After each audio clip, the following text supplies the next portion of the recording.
le combat spirituel. Et si nous disons lutte spirituelle, il n'est à pas changer non plus.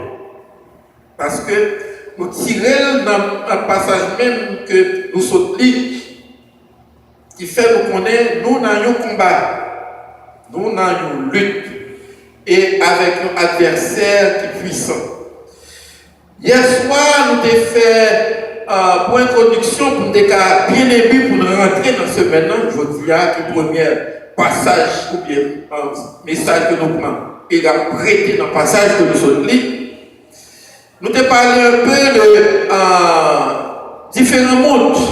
Nous avons parlé du monde physique, la Terre, ou bien le cosmos, ou bien le monde. Et nous avons parlé aussi du monde spirituel, qui est deux camps, camp mon Dieu, et puis camp Satan. Et c'est à partir de deux camps ça que nous avons parlé de combat, de bataille. Et les bibliques, parce que nous allons tirer plusieurs passages bibliques, qui supportait l'idée que nous voulions faire passer à travers ce maintenant. Nous devons faire connaître pas seulement le monde physique et le monde spirituel, qui est plus que nous, mais nous devons dire aussi l'homme en lui-même, il y a trois parties.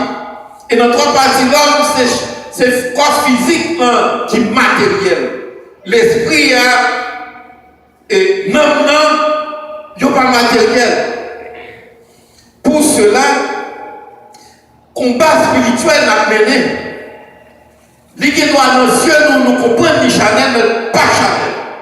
Ou qu'à comprendre une terrible bataille, parce que c'est une question de terrible bataille. Peut-être ici, dans le temps moderne, terrible bataille, nous n'avons pas comprendre ça. Dans le temps Israël, des fois, les deux pays pour la bataille, ils ont trouvé un espace dans le deux pays, un côté que vous considérez comme tenir par la faite. Et leur terrain, nous croiser l'épée souterrain jusqu'à ce que ça coupe de victoire pour victoire. Mais spirituellement, tout le monde terrible bataille. Terrible bataille spirituelle là, c'est pas souterrain, nous comprenons, c'est dans nous. C'est dans nous. Parce que l'ennemi a bataille avec nous dans l'esprit nous. La bataille avec nous dans l'homme nous.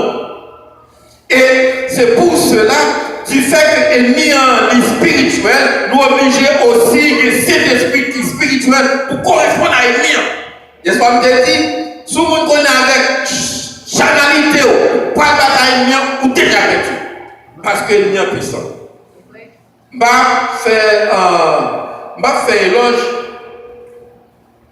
faire éloge pour Satan. Parce que je ne vais pas prendre ses services.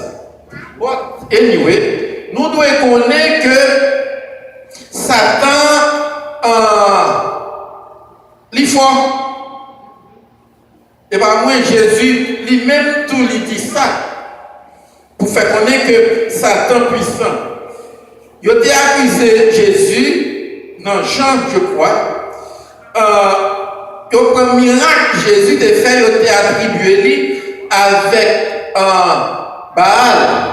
Il dit, c'est par Beelzébul, Jésus fait un miracle.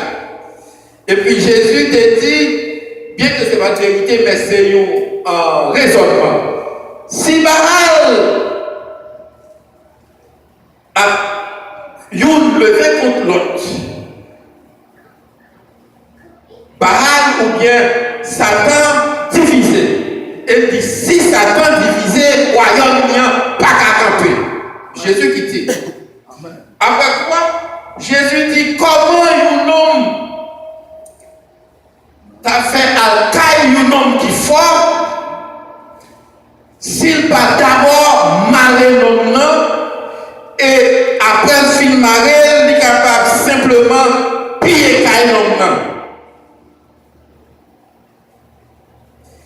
Du fait que Jésus-Christ parlait comme ça, il réalisait que Satan, c'est un homme qui est fort. Selon Matthieu chapitre 12, verset